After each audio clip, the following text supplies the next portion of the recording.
Luka Papalko from Columbia Gas. It is the 16th of June, and we're just kind of getting an update on what's going on in the neighborhood. So thank you very much, Luka, for being here with us. And if you'd like to take it away. Yeah, thanks for having me. I appreciate it. Hello to all the German Village residents out there. If you guys are tuning in, definitely appreciate that. Just wanted to join you guys for a quick update on where things are at with our continued progress, continued projects in the village. I know we've been active down here with updating and upgrading our natural gas system. So I just want to communicate with you kind of where things are at currently. So right now we have two projects in place. One on the north side of German Village, kind of near the 3rd Street entrance called 3rd and Beck. That one we have upgraded all of our mainline systems. So that's what feeds the neighborhood, feeds the area.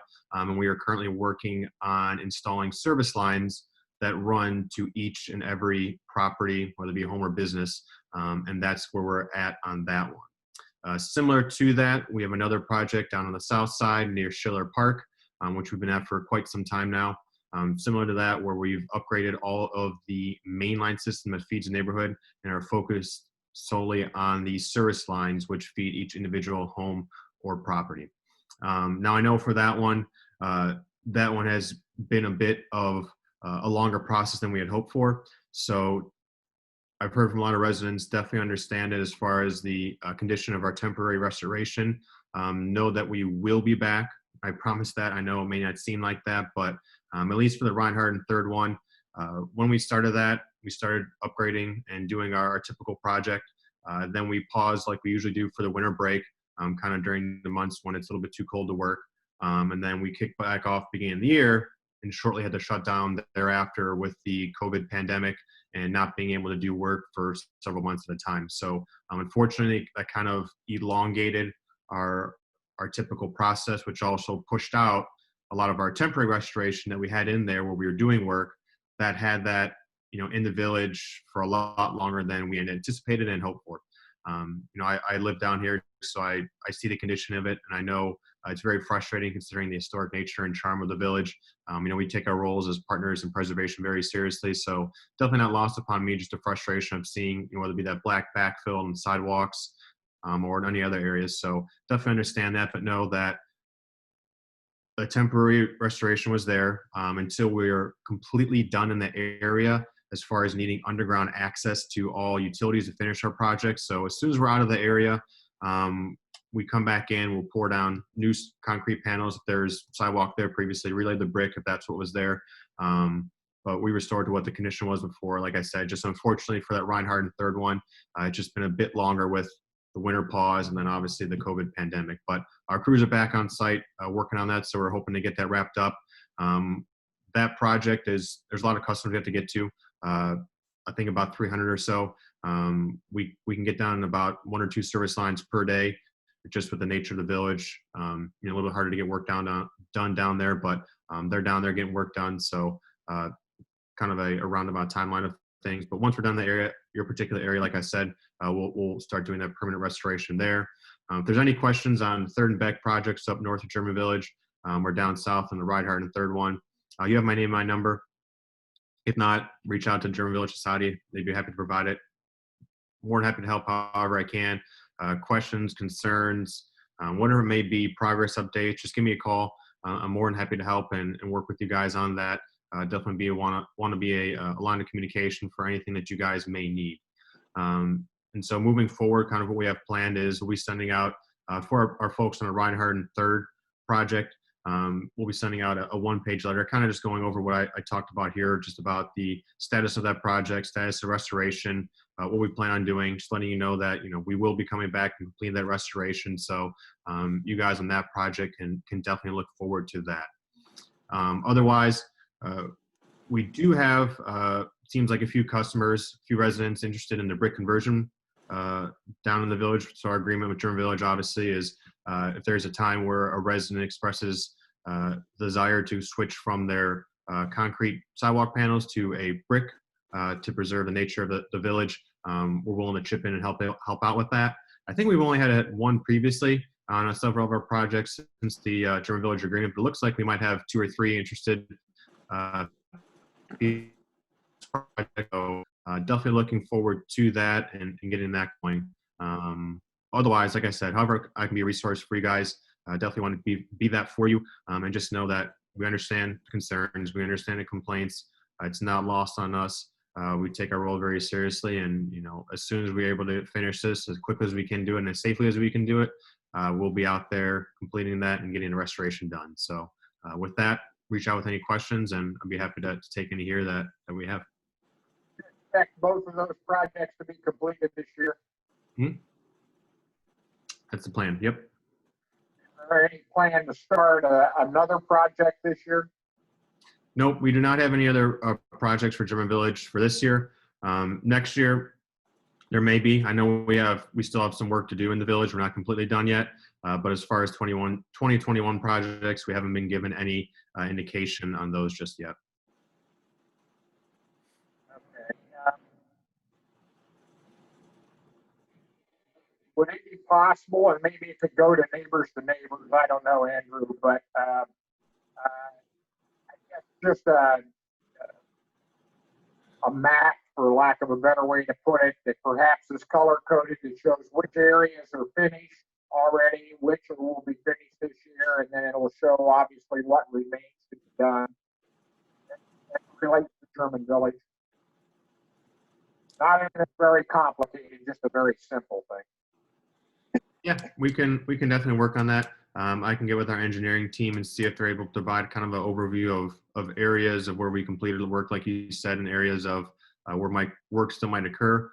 So some of the areas we might target, just kind of give a high level view of things, is some of the low pressure system.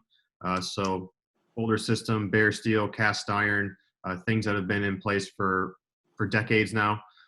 Those are some of the areas that we'll target. So I can see if our engineering team can pull together just some color coding of where work might be occurring in the future. That's a great idea, Jim, and thank you, Luka. Just a couple, and these are things that I think we've kind of covered in the past to some degree, but just to get a little bit of clarity while we're here, can you describe the way that the placement of meters is being handled in terms of specifically in terms of the kinds of reasons that sometimes it's impossible to move those meters to a rear location, just again for clarity's sake for folks? Yeah, absolutely. So our meter placement process, how it works is that when it's time to replace the service line running to your home, at that time our contractor, which has been Miller Pipeline for the last few years, they'll get in touch with you to go over what's expected at your home, what kind of work will be occurring, if the meter needs to be moved, where that'll go, and all those discussions will take place prior to the work actually occurring. And then once all that's agreed upon, they'll come back and do that work. But as far as where meter placement goes, obviously as a part of our agreement, if we're able to find a location that fits the Federal Safety Guideline protocol that gives rear access preference, then we'll obviously defer to that. But the key being to that is that if it fits the Federal Safety Guidelines for meter placement. So some of the things we have to follow or look into is proximity to HVAC unit, which could be considered ignition source, proximity to a opening window, as well as being able to be accessed by emergency response personnel in cases of fire, emergency. They can see it, turn it off, locate it, things like that. So that's why sometimes if it's in the back behind the gate, and there's no alleyway there, that's maybe a reason why we can't place it back there, because they come there and they can't see it. They're not gonna be able to turn it off for emergency. So those are all things on the exterior that we look for, or the crews will be looking for as far as where we're able to place the meter. A couple other things to take into consideration is that the uniqueness of German Village property lines, that also comes into play. So we have to have clearance on the outside to be able to place our meter there. So in some places in German Village, property lines run all the way up until the other customer's home. And so that whole side might be eliminated. So property lines are also come into play. And then also when our contractor comes and goes over the meter placement with you, they'll likely go inside your basement. If there's a meter on the inside, that will be moved to the outside. look at is that if they have a spot on the outside where all the guidelines, fits the protocol, whether it be on the side or in the rear, they have to make sure that they can run piping in your basement to where that meter on the outside will go. Sometimes in these German Village basements, you'll see small crawl spaces that may eliminate a side or a back, or just based on what other piping is down there, it may not be feasible to run lines to where the matching exterior placement may go. So these are all things that we have taken consideration when placing the meters safely. Obviously, like I said, if there's multiple locations, maybe it's on the side and in the back, that where we can place it, that's when the rear preference will be given. But there are several things we have to follow. It can't just go on the back automatically. It has to fit not even our guidelines, the federal safety guidelines, as far as where they go. So these are all things that we can have to consider. One other thing that I'll mention too is condos. I know condos are several condos throughout the village.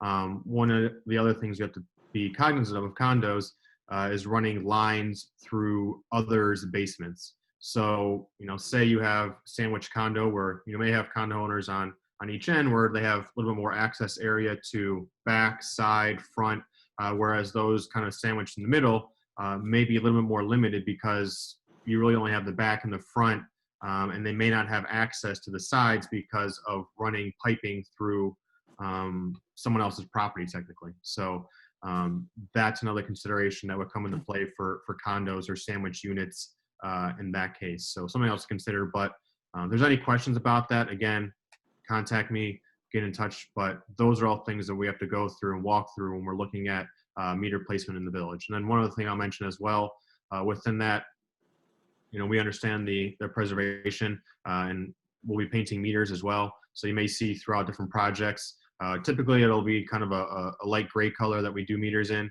I know some of the older ones are being green. Those have been installed a while ago, but we have painted them black to kind of go with the German Village aesthetics. So if that's something you're interested in, just let our contractors and myself know, and that's something we can get done pretty easily for you. Thank you, Luka. I really appreciate the clarity, and we have such great caretakers in the neighborhood and folks.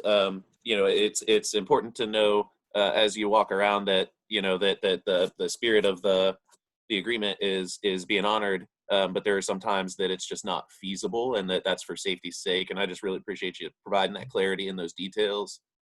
On the kind of subject of safety, just to give an idea for folks who are on the list of home service right now, do you want to maybe describe what Miller and or Columbia is doing in terms of being safe for those visits during this time? Yeah, absolutely. So, as the COVID pandemic has played out, our safety protocols and guidelines have continued to evolve, and really looking out for our crews and customers, making sure that crews are sanitizing, washing their hands anywhere on the job, wearing face masks whenever they're coming into contact with customers, whether it be going inside their homes, talking with them, and also trying to maintain social distancing while working on site. Same thing, like I said, with masks.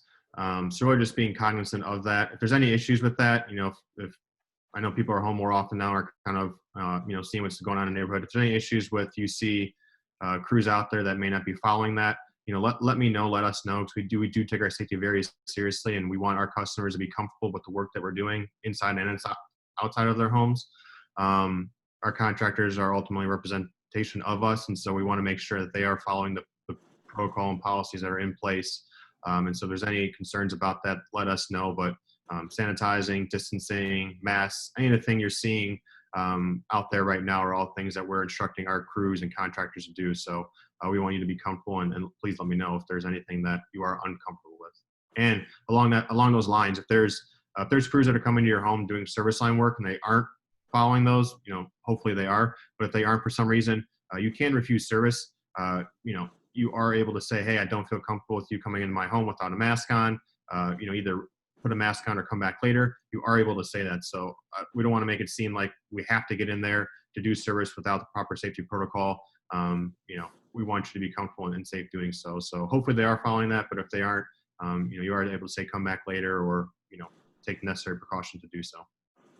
Thank you, Luca. And I'll just reiterate to. Oh, I'm sorry, Jim. I'll just reiterate to that myself and or GVS staff are also available to be a part of those meetings. And again, following those safety protocols. So if you don't, feel comfortable meet as a resident meeting and talking about some of these things directly with the contractors on site, we're happy to be there present as well, just to kind of help understand all these details. And so feel free to reach out to me directly or to GVS, and we'd be happy to be a part of that conversation. And Luca, could you maybe mention the project supervisors on these projects that are operating right now? Yes. So trying to remember who we have on these. Let me, Jim, if you wouldn't mind, you can go ahead and ask your question. Let me look up our supervisors do change on these. So let me just confirm. Right. Yeah. No, and thank you, Luca. I thought the discussion was excellent. I'm pretty good about reading everything that's put out, and I thought the discussion about maybe some limitations on placement in particular was new to me, frankly. And there may be an opportunity to put some, again, in writing some information out to the residents so there's not only a few of them are going to see this presentation probably. Right. So it might be helpful to do that. Two specific questions I had. One for Luca and then Andrew, probably a follow up to you. How far away, I really have not put a tape measure on any of them, but how far did they come away from the building? I'm sorry, you said how far away are the meters from the building? If they stick out from the wall 10 inches, 20 inches, whatever. You know approximately what that is? So it does depend. So, if we have enough property space, the meter will just kind of go straight on the unit. However, sometimes on the side, we are able to turn the meter to fall in line with meter clearance. So exact measurement, I'm not sure, but I don't think it's not more than a foot. I know that. Okay. All right. That's fine. We're not protruding too much. And the only thing you would see would be the meter. And then in some cases, there may be some additional piping that has to be run according to, again, the interior piping, according to meter placement, if we need to kind of extend our access to that, there may be an additional pipe that runs to fulfill that requirement. And again, that's something that can be paid in black as well. I would say that one of the things I had not heard before was the color issue. So I think the idea that it can adjust to match to the building or the surrounding surfaces, I think is a great thing. I think that's really important. And Andrew, the question I had for you is about covers. I know there was, I think last year at some point, there was something that came before the commission. I never quite understood what the outcome of that was, but what is the status of doing, and I guess that would pertain to the gas company as well, if there's any requirements or restrictions, but what about the idea of being able to have some type of a cover to cover it up, whether it's in the back, in the front, frankly, or the side? So, Luca can probably speak a little more eloquently on this, but one of the things about particularly gas meter is that it needs to be visible to security folks. And so, different, particularly fire, obviously, right? So covering it in general behind something is generally not the best idea. Now, there have been cases where I think a great example is some of the duplexes where in the neighborhood where there are steps that come up from each side, and under the steps there's a blank kind of space there. If it's accessible and you can see through, like sort of a I don't know why I can't use my words right now, but if you can see through into the space, it can be hidden away that way, but to cover it or to kind of mask it you're gonna run into trouble with fire department stuff. Is that accurate, Luka? Yeah, and kind of what I've seen throughout the village is people put up, plants or bushes kind of surrounding it. So not necessarily covering it, but just kind of concealing it somewhere or more so blends in with the home. And one of the other things I'll mention too is, in addition, one of the other things you'll see for safety measures is that there's a meter on the alleyway. Obviously there's a lot of different alleys in German Village. We will install bollards. So they're kind of two metal pipes that kind of stick up from the ground. That's just to protect against any traffic way that would go through there. So, and those can be painted black as well. So you may see those on some units where that meter placement, has to be on the side in the alleyway. We'll put those precautions in place as well. But yeah, like Andrew said, they can't necessarily be concealed. You can't hide them behind something where, nobody can see it and be able to locate it and turn it off. But, if there's plants or bushes or things like that that kind of may blend it in some, that's not out of the question. And you'll see that a lot, whether it be in German Village or other places around Columbus. Okay, thank you. Good information. Mm-hmm. Welcome, Michael. Hello. Sorry I'm late. Oh no, you're good. We've kind of done a pretty broad overview and into what's going on right now. But if you have specific questions for Luka, we'd be happy to hear them.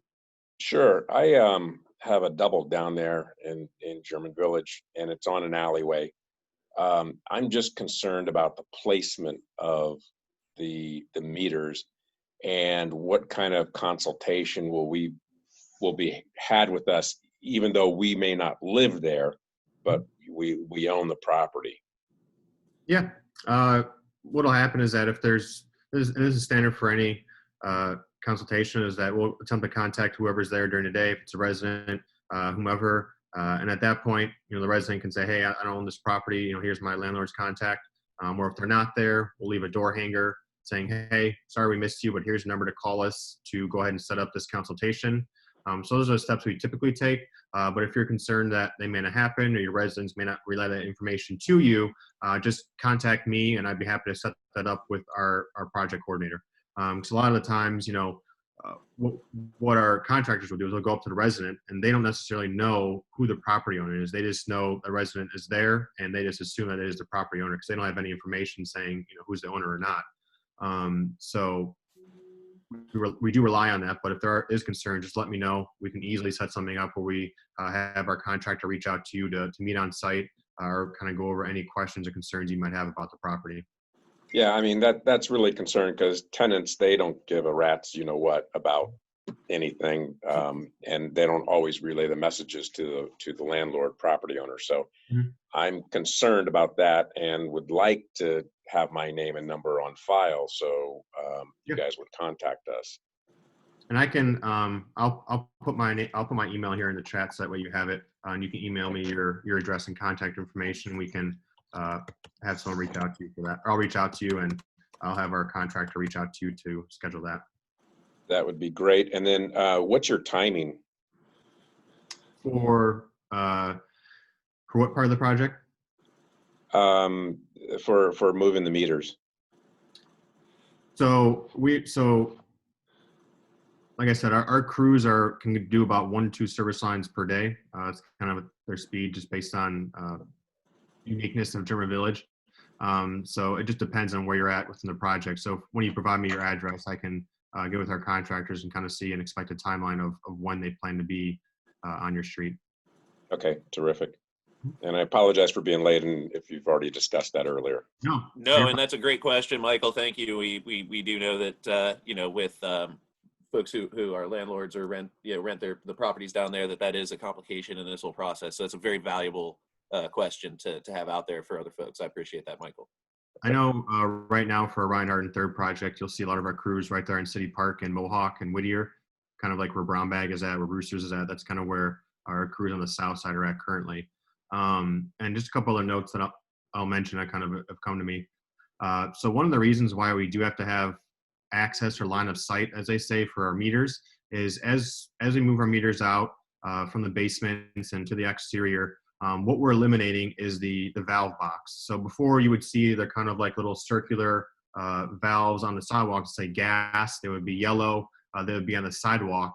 And so what would happen is that when there's a meter in the basement, they put that valve box, and disconnect it from there. But as meters have progressed and as we place on the outside, we can get rid of those valve boxes, those curved valve boxes.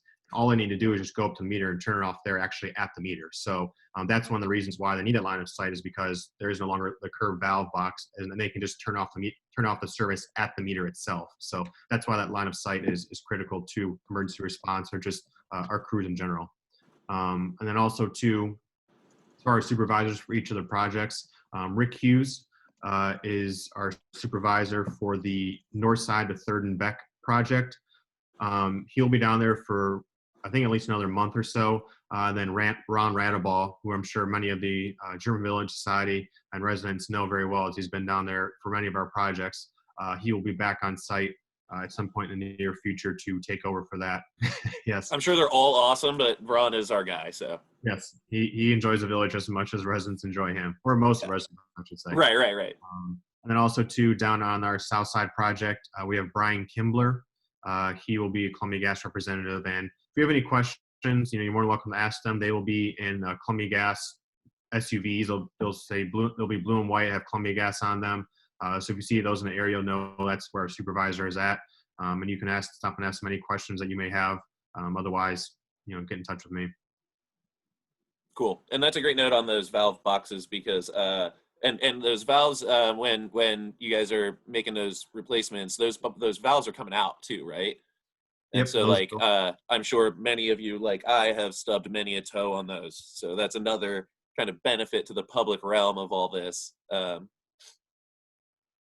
Yes, the tree roots and the bricks being uprooted are still going to be there, but the valve box will be going away. So one less. One less obstacle. So that's very, very good for our walkability.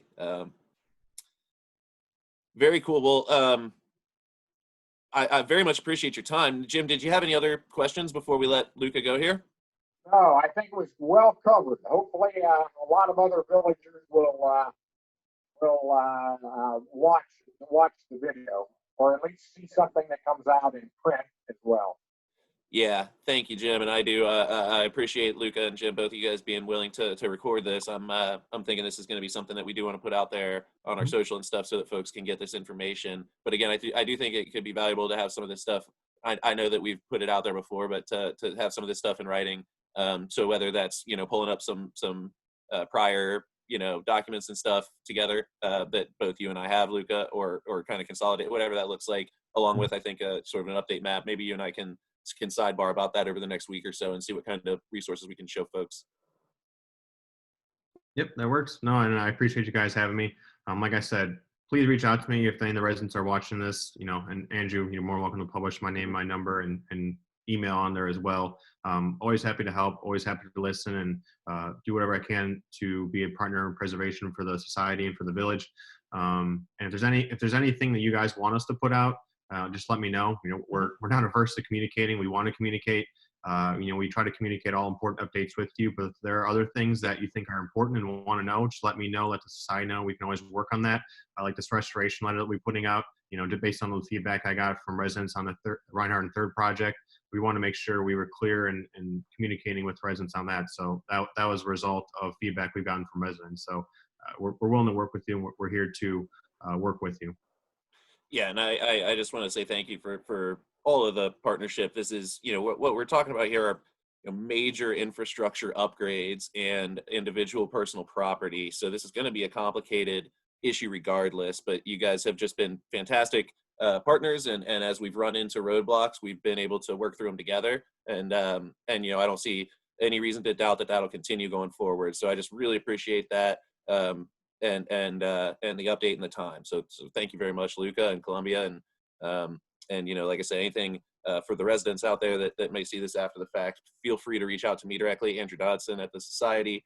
I can connect you with Luka, and we're happy to facilitate as best we can with all this stuff. So, and thank you, Andrew and Delilah, for setting this up. I think it's very informative. Very cool. Thank you, Jim, for being here, and Luka, again, thanks for your time, and folks, have a wonderful day. Here, guys. Take care. Bye.